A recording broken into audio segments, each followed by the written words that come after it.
Okay, guys, we are going to be talking about key concept 2.3, which is the emergence of trans-regional networks of communication and exchange. Now, trans-regional, trans means across, regional obviously means regions, so across regions, networks that are going across regions.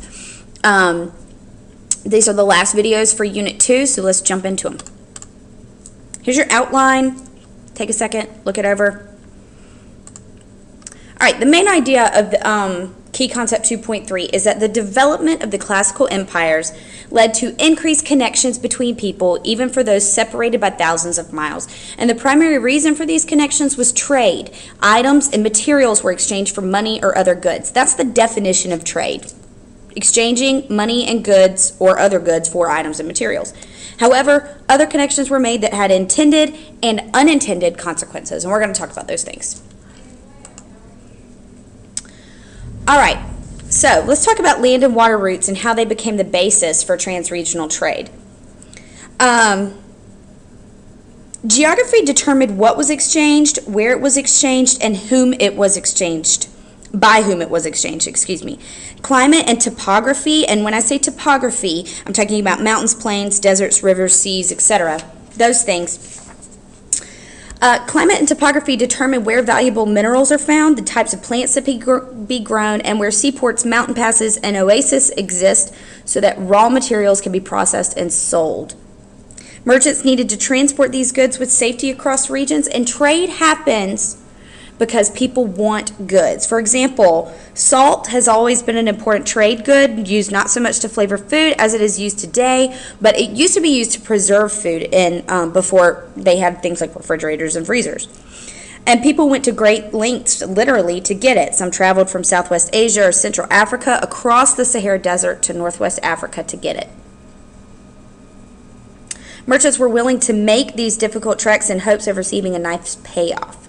So, visualize Afro-Eurasia, the trade network, as a web, which allowed wealthy Romans to buy silk that was made in China. Merchants transported silk and other goods for a couple hundred miles and handed the goods off to the next merchant caravan. They got money for their part of the trip, and then they headed back home.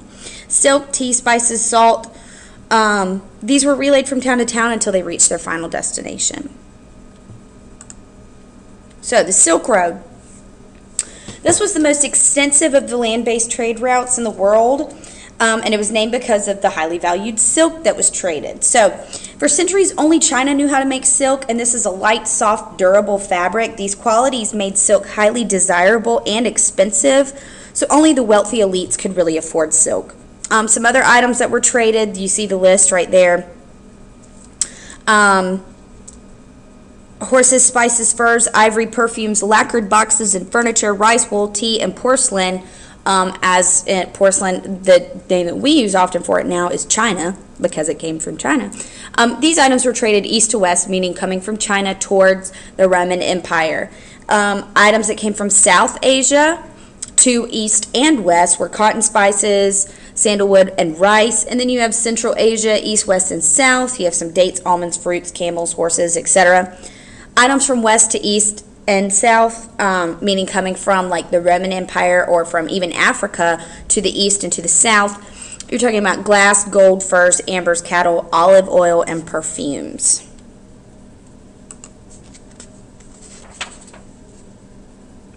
The Silk Roads ran roughly east to west, but directly connected to the Silk Roads were more networks of trade routes that run north to south, and these linked Central Asia to South and Southwest Asia.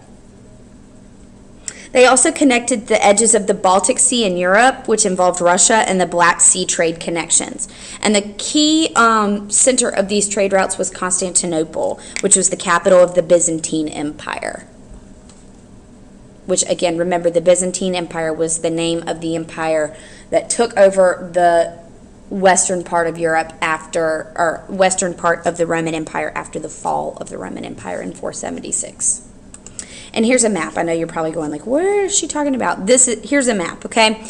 This red line going across right here, these are your main Silk Roads, okay? You can see they are coming from China, the east, and they're going across the plateau of Tibet, around the Taklamakan Desert right here, coming into modern-day Iran and Turkmenistan through modern-day Iraq, and then from there they would drop things off, and then they would maybe the silk would jump on some sort of maritime vessel, and it would travel up to the Roman Empire. But again, this was also the Roman Empire, but that's how things would get all the way up to the area known as Rome. And then some of these are your north-south Eurasian routes, this kind of dotted line. And I'm going to stop right there.